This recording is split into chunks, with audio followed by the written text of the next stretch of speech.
శుక్లాంబరధరం విష్ణుం శశివర్ణం చతుర్భుజం ప్రసన్నవదనం ధ్యాయేత్ సర్వవిఘ్నోపశాంతయే. గురుర్బ్రహ్మ గురుర్విష్ణు గురుర్దేవో మహేశ్వరః గురుస్సాక్షాత్ పరబ్రహ్మ తస్మై శ్రీగురవే నమః. వ్యాసం వసిష్ఠనప్తారం శక్తేః పౌత్రమకల్మషం పరాశరాత్మజం వందే సుఖతాతం తపోనిధిం. నారాయణం నమస్కృత్య నరం చైవ నరోత్తమం దేవీం సరస్వతీం వ్యాసం తతో జయముదీరయేత్. వసుదేవసుతం దేవం కంసచాణూరమర్దనం దేవకీ పరమానందం కృష్ణం వందే జగద్గురుం. శ్రీ భాగవత కథా సుధలు 43వ భాగానికి స్వాగతం సుస్వాగతం. మనం ఇంతవరకు మనుచక్రవర్తి యొక్క కుమారుడైన ఉత్తానపాదుడు, ఆ ఉత్తానపాదుని వంశంలో ఉన్నవారి కథలన్నీ తెలుసుకున్నాం. ప్రాచీన పరిషి ప్రచేతసులు తోటి అంతవరకు మనం తెలుసుకున్నాం. ఇప్పుడు మనుచక్రవర్తి స్వయంభూ మనువుకి ఉత్తానపాదుడితో పాటు ప్రియవ్రతుడు అనే ఇంకో కుమారుడు కూడా ఉన్నాడు. ఆ ప్రియవ్రతుని వంశం వారిని గురించి మనం తెలుసుకుందాం. ప్రియవ్రతుడికి అగ్నిధ్రధుడు అనే కుమారుడున్నాడు. ఆ అగ్నిధ్రధుడికి నాభి మున్నగు కుమారులు కలిగారు. ఆ నాభి మహారాజు సంతానార్థయే శ్రీ మహావిష్ణువుని ప్రార్థిస్తూ ప్రవర్గ్యమనే ధర్మక్రతువుని ప్రారంభించారు. ఆ అశేషమైనట్టు పరిశుద్ధమైన ద్రవ్యాలతో ఉచిత ప్రదేశంలో దేశకాలానుగుణంగా విధివిహితంగా మంత్రవేత్తలైన ఋత్విక్కులతో భూరిదక్షిణలు ఇస్తూ ఆరంభించాడు. సాధారణంగా శ్రీమన్నారాయణుడు ఎవరికీ ప్రత్యక్షం అవరు. అటువంటి పుండరీకాక్షుడు పరమాత్ముడు ప్రకాశవంతమైన అవయవ సౌష్ఠవంతో నాభి హృదయంలో తాను సదా నెలకొని ఉన్నప్పటికీ ప్రత్యక్ష రూపంలో కనులకు పండుగగా మనస్సుకు నిండుగా తన స్వరూపాన్ని అతనికి చూపాలనుకున్నాడు. ప్రకాశించే చతుర్భుజాలతో పట్టు పీతాంబరాలతో రమణీయమైన శ్రీవస్త్రము, కౌస్తుభమణి శ్రీదేవి విరాజిల్లే వక్షస్థలంతో శంఖ చక్ర గదా పద్మం ఖడ్గం మొదలైన దివ్యాయుధాలతో సాటిలేని నవరత్నాల కాంతులు వెదజల్లే బంగారు కిరీటంతో మకర కుండలాలు, మొలనూలు, మణులు చెక్కిన స్వర్ణహారాలు, బాహుపురులు, కాలి అందెలు ప్రకాశింపగా లక్ష్మీరమణుడు ఆ దంపతుల మందు ప్రత్యక్షమయ్యాడు. ఈ విధంగా ప్రత్యక్షమైన భగవంతుణ్ణి ఋత్విక్కులు మున్నగువారు చూశారు. పెన్నిధిని దర్శించిన పేదవాడి వలివలే సంతోషంతో అందరూ తలలో వంచి స్తోత్రాలు చేశారు. ఆ స్తోత్రాలలో భాగంగా మా మహారాజుకి నీ వంటి మహానుభావుడైన కొడుకు కావాలనే ఉద్దేశంతో ఈ యజ్ఞాన్ని మేము చేస్తున్నాము. ఇందులో ఏమైనా లోపాలుంటే క్షమించి మహారాజు నాభి మహారాజు మహారాణి మేరుదేవి యందు మీరు ఒక మంచి పుత్రుణ్ణి, మీ వంటి పుత్రుణ్ణి కలిగేలాగా ఆశీర్వదించమంటే శ్రీ మహావిష్ణువు అంటాడు, నాతో పోలికలు నాతో సమానమైన వాడు ఎక్కడ ఉండడు ప్రపంచంలో, నేనే పుడతాను అని వరమిస్తాడు. ఆ మేరుదేవి యందు మేరు ధీరుండగు హరి సమస్త లక్షణాన్వితుండు శమధమాది గుణ విశారదుండు ఉదయించే సకల జనులకప్పుడు సంతసముగా అంటారు పోతనామాచులు వారు. సమస్త శుభలక్షణాలు కలవాడు, శమధమాది గుణసంపన్నుడు, మేరుధైర్యుడైన శ్రీహరి సమస్త జనులు సంతోషించేటట్లు ఆ మేరుదేవికి కుమారుడుగా అవతరించాడు. ధవళ కాంతియుక్తుడనరు దేహంబును మహిత బల పరాక్రమంబు వీర్యమును తలంచి చూచి జనకుండు పేరిదే సుతుని ఋషభుడనుచు సొంపుతోడా. ఋషభుడను పేరు పెట్టారు. ఋషభుడు అంటే బలిష్టమైన వాడని, పరాక్రమవంతుడని, ధైర్య శౌర్యాలు కలవాడని, లక్షణాలను బట్టి నరనాథుడైన నాభి తన కుమారునికి వృషభుడు అని పేరు పెట్టారు. సర్వశ్రేష్ఠుడు, మహాపురుషుడు అనడాన్ని వృషభ శబ్దం సూచిస్తుంది. ధరణీసురులను, మంత్రులు, పరివారము హితులు, ప్రజలు బాంధవులున్ సుస్థిరమతి ఆ బాలకునిన్ కరమనురాగమున రాజుగా చూచిరెలరన్. బ్రాహ్మణులు, మంత్రులు, రాజపరివారం, హితులు, ప్రజలు, చుట్టాలు అనురాగాతిశయంతో ఆ వృషభుని రాజుగానే భావించారు. ఆ వృషభుని మహిమలు విన్నాడు. వృషభుడు పరిపాలన ప్రారంభించాడు. ఆయన మహిమలు విన్నాడు ఇంద్రుడు. అతడు అసూయాపరుడు కనుక సహించలేకపోయాడు. వృషభుని రాజ్యంలో వర్షాలు పడని పరిస్థితిని కల్పించాడు. ఆ వృషభుని మహిమలను ఇంద్రుడు లోపల కుమిలిపోయాడు. ఆ దౌష్ట్యాన్ని ఇంద్రుని యొక్క దౌష్ట్యాన్ని వృషభుడు గుర్తించాడు. తన యోగ మాయా బలంతో నానాటికి సర్వ సమృద్ధిగా వర్షం కురిపించాడు.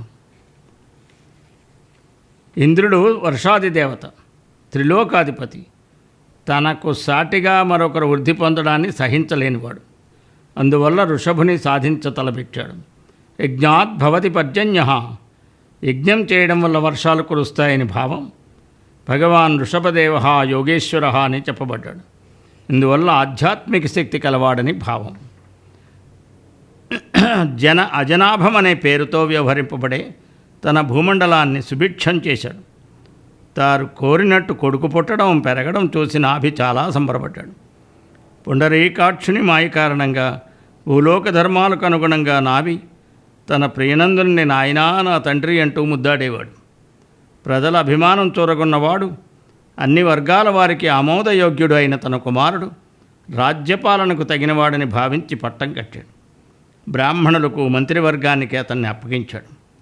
తరువాత భార్య మేరుదేవితో కూడి నరనారాయణులకు నిలయమైన బదరికాశ్రమానికి చేరుకున్నాడు నాభి మహారాజు. అక్కడ నారాయణ స్వరూపుడు, పురుషోత్తముడైన వాసుదేవుని తదేకమైన ధ్యానంతో ఆరాధించాడు. చివరకు సతీ సమేతుడై ఆ నాభి శ్రీహరితో తాదాత్మ్యం పొందాడు. ఇక్కడ రాజైన వృషభుడు తన రాజ్యాన్ని కర్మాచరణకు తగిన భూమిగా భావించాడు. జనులకు అందరికీ ప్రియమయ్యేటట్లు కర్మతంత్రం తెలియచేయాలనుకున్నాడు. కర్మలు ఆచరించడానికి తానే స్వయంగా గురువుల వద్ద వేదాలు చదివాడు. వారి ఆజ్ఞ శిరసావహించి శతమన్యుడిచ్చిన జయంతిని వివాహం చేసుకున్నాడు. ఆ జయంతి వల్ల భరతుడు పుట్టాడు. భరతుడు మొదలైన 100 కొడుకులు కన్నాడు. పట్టణాలతో, ఆశ్రమాలతో, కొండలతో, చెట్లు చేమలతో నిండిన భూమండలము ఆ భరతుని పేరు మీదుగా భరతవర్షం అనే ప్రశస్తిని గడించింది. వృషభుడు భగవంతుడే. ఆయన సర్వజ్ఞుడు. గురువుల వల్ల నేర్వవలసింది ఏదీ లేకపోయినప్పటికీ గురువు నుండి ఏ విధంగా విద్యార్జన చేయాలో జనసామాన్యానికి బోధించే నిమిత్తం తానే గురువు దగ్గరికి వెళ్ళాడు. అలాగే ఆదర్శవంతుడైన గృహస్థుడయ్యాడు. వృషభుని కుమారుడైన భరతుని వలనే ఈ దేశానికి భారతదేశమనే పేరు వచ్చింది. భారతవర్షం అనే పేరుతో ప్రసిద్ధి పొందిన భూమండలంలోని ఆయా భాగాలకు భరతుడు తన 99 మంది సోదరుల్లో కుశావర్తుడు, ఇలావర్తుడు, బ్రహ్మావర్తుడు, ఆర్యావర్తుడు, మలయకేతువు, భద్రసేనుడు, ఇంద్రశృక్కు, విదర్భుడు, కీకటుడు అనే 9 మందిని ప్రధానులుగా నియమించాడు. వారికి అప్పగించిన భూభాగాలన్నీ వారి చేతులతో వారి వేరు పేర్లతో ప్రసిద్ధి చెందాయి. కవి, హరి, అంతరిక్ష, ప్రబుద్ధ, పిప్పలాయన, అవిర్హోత్ర, ద్రుమీడ, చమన, ఖరభాజనుడు ఈ 90 భాగవత ధర్మాన్ని ప్రకాశింపచేశారు. మిగిలిన వారంతా తన తండ్రి అయిన వృషభుని మాటను జవదాటని వారు. మహావినయ సంపన్నుడు, వేద ధర్మాలు అనుష్ఠించేవారు, యగాలన్నా ధర్మాలన్నా శ్రద్ధ కలవారు. వారు బ్రాహ్మణోత్తములుగా పేరెన్నెగ్గన్నారు. ఆ వృషభుడు సాంసారిక బంధాల్లో చిక్కుకోలేదు. స్వతంత్రుడై మెలిగాడు. తాను ఆనందానుభూతి కలిగిన ఈశ్వరుడైన సామాన్యుల్లా ప్రవర్తించాడు. సమయానికి చేయవలసిన ధర్మాలు ఆచరించాడు. ధర్మ ప్రవర్తన పట్ల సమబుద్ధి కలిగి ఉండేవాడు. శాంత స్వభావంతో జీవుల పట్ల కరుణ కలిగి మైత్రీభావంతో ఉండేవాడు. ధర్మం, అధర్మం, కీర్తి, సంతతి, ఆనందం, అమృతత్వం చక్కగా సాగడం కోసం గృహస్థాశ్రమం పాటించవలసిందిగా ప్రజలను శాసించాడు. వృషభుని నీతి మార్గం తప్పకుండా ప్రజాపాలన చేశాడు. ఎంతో కీర్తి గడించాడు. పారలౌకిక ఫలమే తప్ప ఇహలోక ఫలం కోరేవాడు ఒక్కడు వృషభదేవుని యొక్క రాజ్యంలో కనపడ్డం. అతను సూర్య తేజస్సు వంటి తేజస్సు కలవాడు. అతని మహిమలను ఏమని వర్ణించాలి? అంతటి మహాత్ముడైనటువంటి వృషభదేవుడు ఒకనాడు తన పిల్లలందరికీ ధర్మబోధ చేయడం ప్రారంభించాడు. నీతి ఉపదేశము, ధర్మబోధ చేస్తున్నాడు. ఓ బిడ్డలారా, ఈ గడ్డ మీద పుట్టిన మనుష్యులు కామానికి లొంగికిపోతే కుక్కలకు కూడా రాని కష్టాలు వారికి ఎదురవుతాయి. అందువల్ల కోరికలను మీరు దూరంగా ఉండాలి అని చెప్పాడు. ఇక్కడ పోతనామాచుల వారు చెప్పిన పద్యం అందరికీ, అన్ని ప్రాంతాల వాళ్ళకి, సమస్త మానవాళికి ఒక సందేశం లాంటిది. ఆ పద్యంలో తనయులార వినుడు ధరలోన పుట్టిన పురుషులకును సునకములకు లేని కష్టములను తెచ్చుగానగా కామంబుల వలన బుద్ధి చేయవలదు మీరు. ఈ పద్యం చాలా గొప్పది, గొప్ప సందేశాన్ని ఇస్తోంది. మానవ జన్మ వచ్చాక జీవుడు జంతువులకు భిన్నంగా వ్యవహరించాలి. ఆధ్యాత్మిక జీవన పురోగతికై స్వచ్ఛందంగా దేహపరమైన కష్టాలు స్వీకరించడమే మానవ జన్మకు అర్థం. సునక శూకరాదులకు కూడా లభించే జీవనానికి మానవ జీవితం ఉద్దేశింపబడలేదు. ఈ పద్యంలో మరో అంశం కూడా ఉంది. సహజ సంరక్షకుడైన తండ్రి తమపై ఆధారపడిన వారికి బోధ కావించడం అవసరమని చెప్పడం. తపస్సు వల్ల మానవులకు తరగని సుఖం కలుగుతుంది అంటున్నారు వృషభదేవుడు. వారి కుమారులకి ఉపదేశం చేస్తున్నారు. అది అలా కొనసాగుతోంది. అలాంటి తపస్సు అవలంబించితే బ్రహ్మానందం తప్పక సిద్ధిస్తుంది. వృద్ధులను, దీనులను దయతో కాపాడండి. చెడు మార్గాల్లో నడిచే కాముకల తోడికి కలయిక పూర్తిగా వదిలిపెట్టండి. మీకందరికీ శుభం కలుగుతుంది. పెద్దల సహవాసం మోక్షానికి దారితీస్తుంది. పెద్దలైన మహాత్ములు ఎవరని అంటారా? వినండి. వీడు విరోధి, వీడు స్నేహితుడు అనే భేదభావం లేకుండా సమదృష్టి కలవారు, శాంత స్వభావులు, ఏమాత్రం కోపం లేనివారు, సమస్త జీవుల పట్ల పరమ కారుణ్య స్వభావం కలవారు, కపటం లేనివారు, వారిని మనం మహాత్ములని పిలుస్తాం. అలాంటి మహానుభావులకు నాయందే పరిపూర్ణ భక్తి ఉంటుంది. అందువల్ల వారు విషయలంపటులైన దుర్మార్గుల పట్ల ప్రీతి కలిగి ఉండరు. తమ ఇల్లన్నా, దేహమన్నా, మిత్రులన్నా, భార్యాపుత్రులన్నా వారికి వ్యామోహం ఏమాత్రం ఉండదు. ఈ వ్యామోహం ఉండడం వల్ల నేను, నాది అనే వ్యామోహం పెరుగుతుంది. స్త్రీ పురుషుల కలయిక వల్ల సంతానం కలుగుతుంది. సంతానం కోసం ఇల్లు కట్టడమో, పొలాలు కొనడమో, ధనం సంపాదించడమో జరుగుతుంది. వాటి వల్ల మోహం పెంచుకోవడంతో మోక్ష మార్గం దూరం అవుతుంది.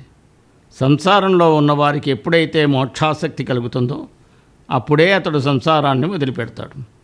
పరమేశ్వరుడైన నా మీద భక్తి కలిగి ఉండడం, కోరికలు లేకపోవడం, సుఖదుఖాలలో సహనం, సమస్త జీవుల కష్టాల పట్ల సానుభూతి కలిగి ఉండడం, భగవద్విషయమైన జ్ఞానమునందు ఆసక్తి, తపస్సు, నా కథలను, లీలలను ఆలకించడం, నన్నే దైవంగా భావించడం, నా గుణాలను కీర్తించడం, ఎవ్వరితోనూ విరోధభావం లేకుండా ఉండడం, ఏకాంత భక్తిభావం, ఇంద్రియాలను జయించడం, కర్తవ్య పరాయణత, సత్కార్యములందు శ్రద్ధ, బ్రహ్మచర్యము, జాగరూకత, వాక్కులను సంయమనంతో వాడడం, అన్నింటిలో నన్నే చూడడం, జ్ఞానం, విజ్ఞానం, విజృంభితమైన యోగం, గుండెదిటవు, సాత్విక ప్రవృత్తి ఇలాంటి విధానాలతో ఈ లింగదేహాన్ని జయించి మానవుడు శాశ్వత సుఖం సంపాదించాలి. ఈ వచనంలో వృషభదేవుడు మనకి భక్తి మార్గం, మోక్ష మార్గం విశదం చేశారు.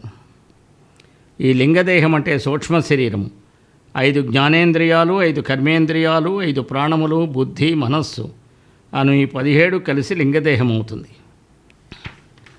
ఈ విధంగా భగవంతుడైనటువంటి వృషభదేవుడు తన కుమారులకు అత్యుత్తమమైనటువంటి జ్ఞానబోధ చేస్తున్నారు. నా దేహం అని చెప్తున్నారు, వేదమయం, దీనికి ఆది లేదు, అంతము లేదు. అలాంటి వేదరూపమైన నా దేహాన్ని బ్రాహ్మణోత్తములు ధరిస్తారు. సత్వగుణం కలవాడు, జితేంద్రియుడు, దయాళువు, సత్యసంధుడు, తపస్వి, సహనశీలి అయిన బ్రాహ్మణుడే మంచి గురువు. అందుచేత నేను పరమభక్తులు, మహానుభావులైన బ్రాహ్మణుల దేహంతో కనిపిస్తూ ఉంటాను. పైన చెప్పిన గుణాలు కలిగిన బ్రాహ్మణులు నా రూపంగా భావించుకుని పూజ చేయడం నన్ను పూజించడమే అవుతుందని చెప్పారు. ఆ విధంగా ఆ భగవంతుడు పరమ భాగవతోత్తముడైనటువంటి వృషభదేవుడు కర్మ సన్యాసం చేద్దామనుకుని శాంత స్వభావులైన మునులకున్న భక్తి, జ్ఞాన, వైరాగ్యతలతో కూడిన పరమహంస ధర్మాలను ఆదేశించాలని ఎంచుకున్నాడు. తన 100 మంది కొడుకులతో పెద్దవాడైన పరమ భాగవతుడైన భరతునికి రాజ్యభారం అప్పగించి పట్టాభిషేకం చేసి తాను అవధూతయ్యి ప్రపంచంలో తిరగ ప్రారంభించాడు. తరువాత విషయాలు వచ్చే భాగంలో మనం చెప్పుకుందాం. సర్వం కృష్ణార్పణమస్తు. స్వస్తి.